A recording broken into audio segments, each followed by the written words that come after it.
Outra característica dos alimentos é a irrepetibilidade. Irrepetibilidade significa não é cabível a ação de repetição de indébito. Não é cabível a ação de repetição de indébito. Tá? Quer dizer, quem pagou alimentos por erro não vai poder pedir de volta o que pagou. O sujeito achou que o filho era dele e foi pagando alimentos. Um belo dia ele descobriu que não era dele, que era do vizinho. Ele para de pagar, mas ele não vai poder pedir de volta o que ele pagou. Portanto, quem paga alimentos por erro não pode pedir de volta o que pagou. Tá? Porque existe aí o dever moral de ajudar o próximo. Independente de ter uma obrigação jurídica, existe aí o dever moral de ajudar o próximo. Alimentos não enriqueceu ninguém, apenas foi para garantir a sobrevivência. Então não cabe a ação de repetição de indébito. Então imaginemos, o juiz mandou o sujeito pagar alimentos. Imaginemos, mandou pagar alimentos, depois o tribunal modificou a decisão. Mandou parar de pagar. Esse período que ele pagou, ele não vai poder pedir de volta. Então imaginemos, numa ação, o juiz mandou o sujeito pagar alimentos, ele foi pagando, aí o tribunal modificou a decisão. Ele não vai poder pedir de volta o que ele pagou. Então aquele que paga alimentos por erro, ou que paga alimentos por uma decisão judicial que depois é reformada, não vai poder pleitear de volta o que pagou. Então não cabe a ação de restituição, de repetição de indébito. Em duas hipóteses, porém, entende-se que é cabível uma ação de repetição de indébito. Primeira hipótese, caberia uma ação contra o verdadeiro responsável que dolosamente se omitiu.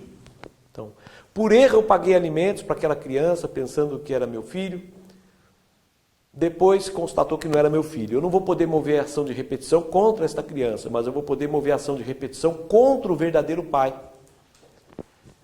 se ele se omitiu dolosamente. Então, seria cabível uma ação de repetição de indébito contra o verdadeiro responsável que dolosamente se omitiu. Então, a primeira exceção, então. Caberia ação de repetição de indébito contra o verdadeiro responsável que dolosamente se omitiu. E a segunda hipótese é quando o cônjuge se casa. Quando o cônjuge se casa, se o sujeito paga alimentos para a ex-mulher e ela se casa ou vai viver em união estável ou concubinato, extingue a obrigação de alimentos. O sujeito está pagando alimentos. Daí, se o ex-cônjuge se casa ou vive em união estável ou concubinato, extingue a obrigação de alimentos. Então imaginemos, estou pagando alimento para minha ex-mulher e ela se casou escondida e não me avisou. Então daí caberia uma ação de repetição de indébito quando o cônjuge que recebe alimentos, o ex-cônjuge que recebe alimentos, se casar ou viver em união estável e silenciar, não avisar o outro, porque daí é uma má-fé, né? Então caberia também uma ação de repetição de indébito. Ok? Então nessas duas situações, então. Agora imaginemos o seguinte, o meu vizinho foi sequestrado, imaginemos, ou o meu vizinho está na UTI, está numa situação terrível. E a família toda lá está em necessidade. E eu resolvo ajudar aquela família. Falar, vou pagar pensão para aquela família, já que ele está sequestrado, já que ele está na UTI. Então, nesse período difícil, eu vou ajudar aquela família. Eu resolvi ajudar aquela família. Na ausência do responsável, eu resolvi ajudar a família. Nesse caso, cabe a ação para reaver o que pagou.